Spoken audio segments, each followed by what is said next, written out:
Hello students, good afternoon.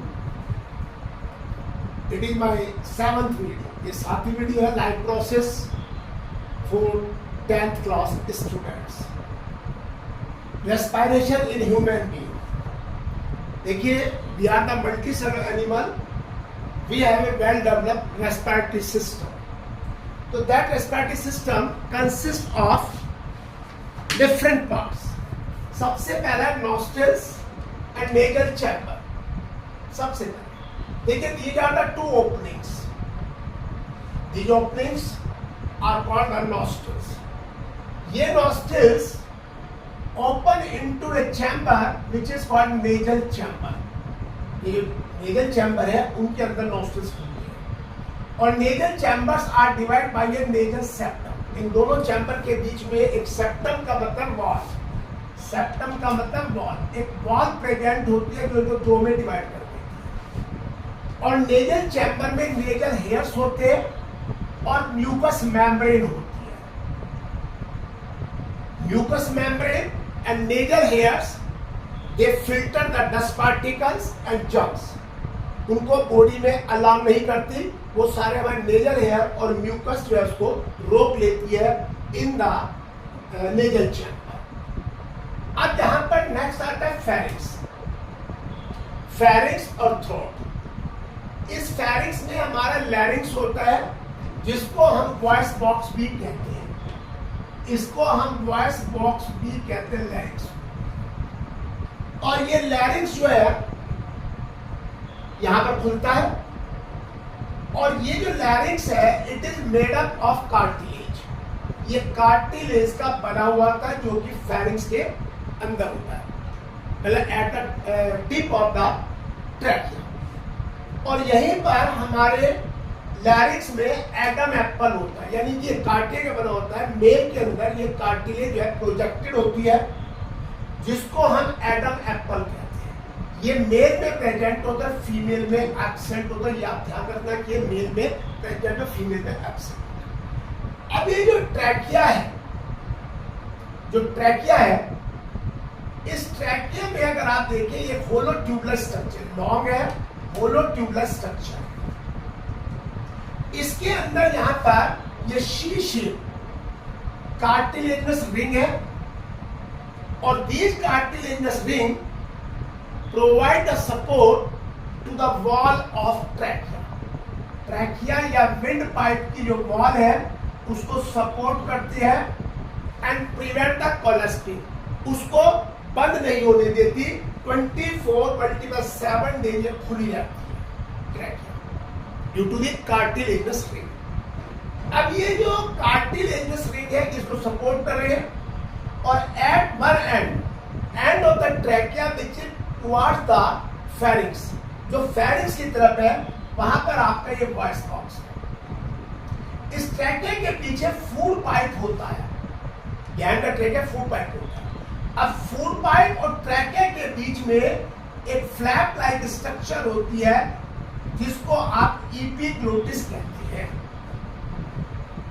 Flap like structure which is present between the trachea and the food pipe is called epiglottis. This epiglottis prevent the entry of food in trachea.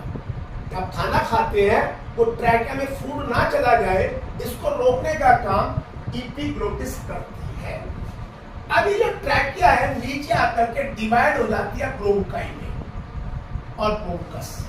Bronchi is the plural and bronchus is the singular. उसमें divide. अब ये अपने अपने side के lungs में चली जाती है. Each bronchus enter its own side. Left side के लंग्स में चली जाती है तो राइट साइड के लंग्स में चली जाती है. अब ये जो एंटर कर जाते हैं, जो ब्रोंकस है ये फाइन ट्यूब लाइक स्ट्रक्चर में डिवाइड हो जाती है जिनको आप ब्रोंक्यूल्स कहते हैं.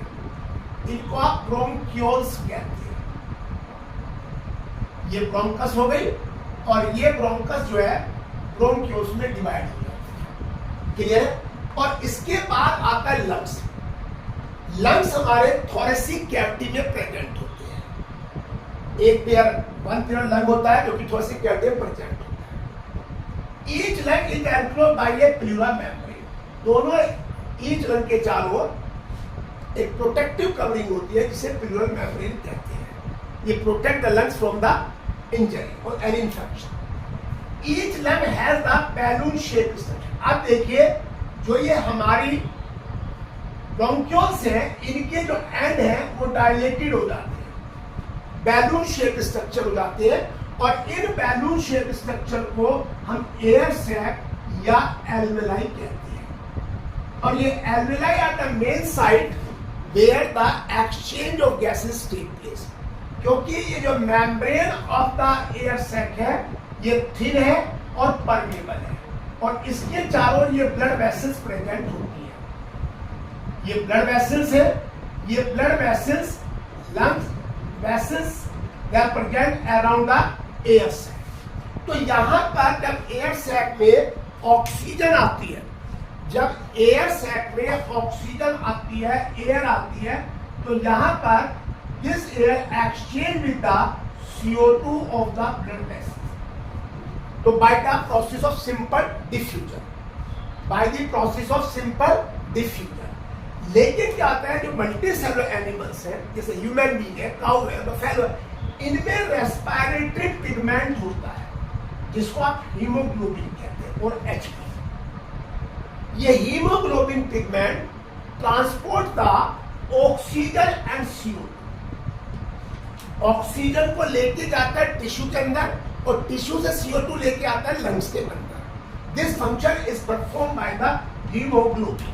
एक रेस्पिरेटरी पिगमेंट है जो प्रेजेंट होता है, ये काम करता है। क्योंकि जो मल्टी सेलुलर एनिमल में उनमें oxygen can not be supply only by the diffusion process.